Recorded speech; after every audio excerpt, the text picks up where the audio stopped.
Okay, fast forward to today. Julian Assange faces charges for treason to the United States, even though, we keep on repeating, he's not a citizen of that country. There's no legal basis to it in international law. Doubtful if there's even a basis to it in United States law. He faces 175 years imprisonment, 3 lifetimes. But they also threw in another charge because I thought these ones would be wobbly, and that's espionage. They claim that Julian Assange helped Chelsea Manning to acquire codes to get into the Pentagon computer network. Funny thing is that Chelsea Manning at the time worked there as an intelligence analyst, which meant he already had the code, he already had access to this network. So why would Chelsea Manning need somebody else handing over the code? It doesn't make sense. But it's a technicality that the British government, the British lords, have been using up to now to cover their own tracks. A lot of things about Julian Assange already, Britain has also been involved in this. It is a disregard for British law. The country that claims to be the founder of the rule of law, Magna Carta and all that sort of stuff. But we should look at what they do rather than what they say they are. The Australian government, or a series of them, have also been culpable. Julian Assange comes from Melbourne. He is an Australian citizen, and Australian governments have refused to support him. They say they're giving him access to consular services. What the hell does that mean?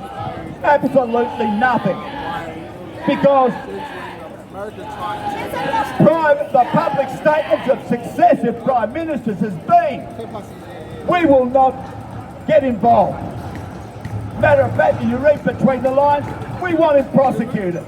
And I'll tell you why, because Australia was involved in the illegal and brutal aggression against Iraq and other countries subsequently. Australian people, politicians and other people high standing in our community were involved in the further releases around money laundering and the use of tax havens and tax avoiders and corruption. They were involved, of course. They don't want this out in the public, and they've done everything to put the lid on it. Our Prime Ministers should have done their job to protect an Australian citizen and tell the leaders of the United States and Great Britain to stop it, to let him go. He is one of ours, and we support him, and we will not be happy until he's released. Anthony Albanese became the Prime Minister about a month ago. Last December, he publicly said, this has gone long enough, it's time to let him go. He's not saying that at the moment. Albanese is saying he doesn't want to make an issue of it. It's not good enough. The Australian Prime Minister of today, just like the previous one, has a duty to say something and say it publicly. He has a duty to call Joe Biden, the President of the United States, and say, the Australian government wants Julian Assange to be freed right now. Anthony Albanese should be calling the Prime Minister of the United Kingdom and saying exactly the same thing. Do not continue with the process, the farce of extradition. And we will keep on putting pressure on the current Prime Minister until he does the right thing. We're asking you Prime Minister of Australia, Anthony Albanese, to show some courage which this country, the leaders of this country, have long been missing on. So that's where we stand now. We need to be standing up for laws that defend us as a people. And one of the reasons, I think, one of the big reasons, not the biggest reason why we have such a compliant government in Australia, is that the United States has too much influence over our nation.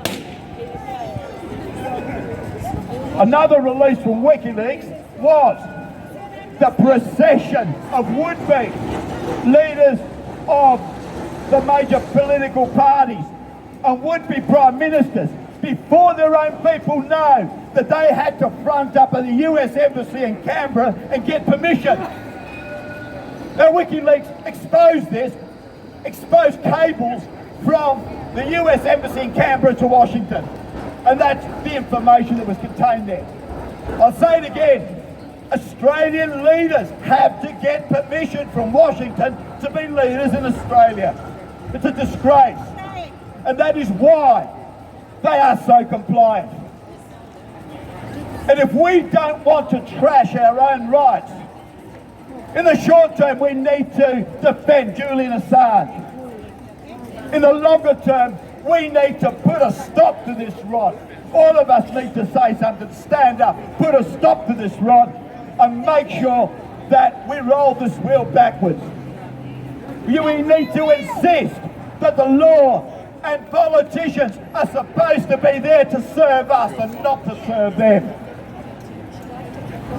Julian Assange is pretty much a household name here, but it's not only in Australia, it's in every country on this planet. Because the exposures of WikiLeaks prove what was going on, or what has been going on every continent. In North America, in Latin America, in Europe, in Asia, Australia, New Zealand, name them. They're all covered.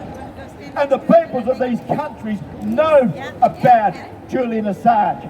This is why there are people in pretty much every country observing and celebrating, in a sense, his birthday.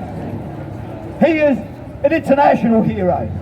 He should be an Australian hero. And he will be. He will be freed one day. It might be a hard battle. It may not be over yet, but he will be free. And he will go down in history as one of the greatest heroes of our nation. One of the greatest heroes our nation has ever produced. But it's not about hero worship. It's about protecting ourselves. And one thing I do often say to people when they say, it doesn't affect me, I've got more important things to think about, I don't care, is that it will touch you sooner or later. Because if our right to speak out, our right to stand up for ourselves, our right to tell somebody when something wrong has been done is being cut away. There are new anti-whistleblower laws here. There are people on the inside whose conscience demands that they speak out. And I want to just mention a trial that's on here for a lawyer, and there are more pending, who is charged for defending his client. His client who spoke publicly about Australia's wrongdoing in East Timor, spying on that government and undermining that government's independence, growing independence, with a plot to seize Timor oil and gas. The then Minister Alexander Downer, who pushed this through, he was the Foreign Minister at the time, managed to get one company, Woodside, to get the contract. And guess what? As soon as he stepped down from Parliament, he was made a director of Woodside. That is out and out corruption. But Downer does not face any charges. Nobody's saying, the big media, that he should be charged. Talk about double standards. Say happy birthday to Julian. But the longer this goes, the more it gets exposed. And the level of support for Julian is growing. It's difficult.